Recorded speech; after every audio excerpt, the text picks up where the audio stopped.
first group chat I participated in back in 2022 was in reference to Luhan's book, The Power of Emptiness. I signed up for 2 more group sessions, of which one occurred yesterday. This group chat was about the moral imperative. If I remember correctly, he told us to put the best of ourselves, or our true nature of ourselves, on our altar of self-perception. This is a lengthy subject that intertwines with everything in our lives. To be true to oneself, and as one does so, they reveal their true nature towards others. I wrote upon a notebook the essence of my true nature of self-perception upon my altar without thought. I wrote kindness and humor.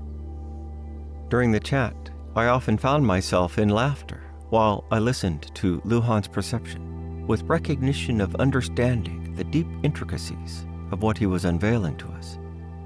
My kindness was unveiled for others to see as tears fell from my eyes while feeling the words and energy of another as she spoke. My tears were a result of an awareness of feeling the beauty that resided within the person as she expressed herself.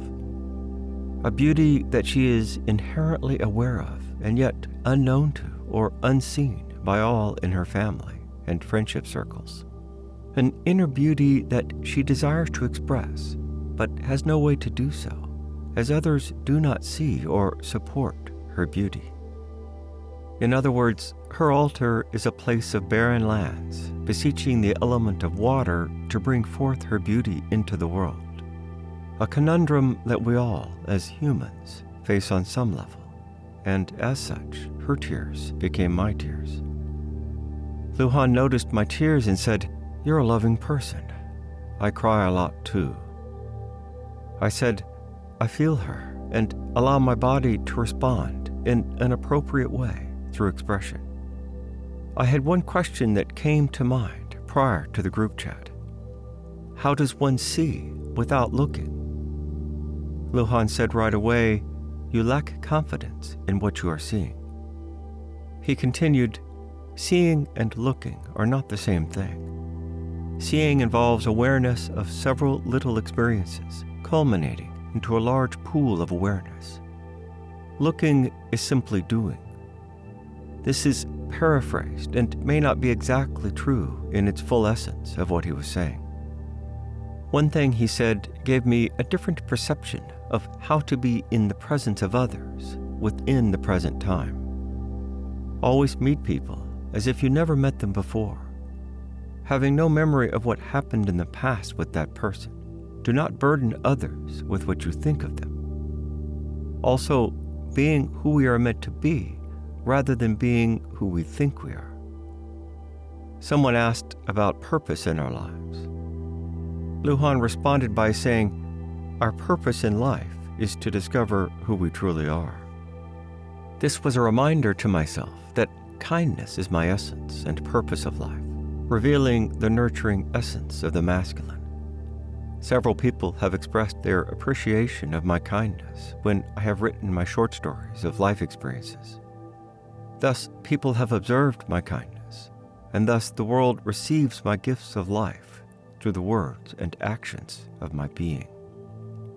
The hard part is that some people do not want my kindness or to be a witness of such, as it may reveal a knowing of the lack of kindness that they extend to the world, a most painful realization that is met with fear. However, as I have traversed the pathways of knowledge, or rather perception, I no longer care of people's reaction to my kindness. I simply convey my kindness to all I meet. A lot simpler that way. Over several days, weeks, and months after witnessing Luhan Matuz during his online group chats, there has been a joy that I have not experienced for several years. This joy is not a fleeting gesture, but rather a deep recognition that I am more than I know. There is now a deeper desire than in the past to know myself. What does it mean to know oneself? In my experience, every being of greater spiritual knowledge than myself has reiterated the need to know oneself. However, I have never heard of the way to do so. Generalities are spoken. Techniques of self-knowing have been espoused. And yet, when I'm given the gift of seeing within these people, I realize that they do not know themselves. They may know themselves better than I know myself, but nonetheless, they have not achieved the joy of self-knowing.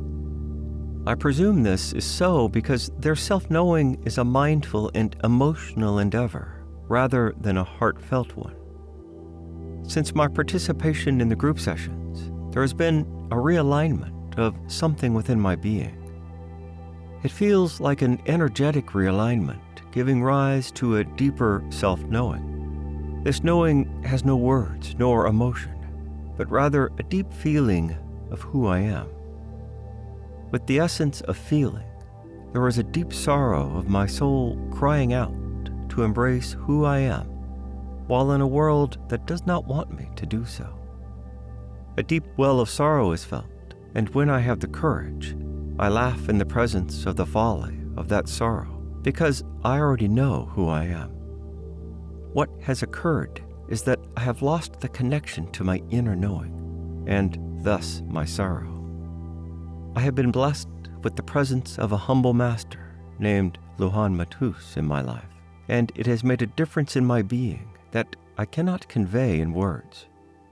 I am hopeful that Loban Pai will help me to reconnect to the joy of knowing who I am. Joseph.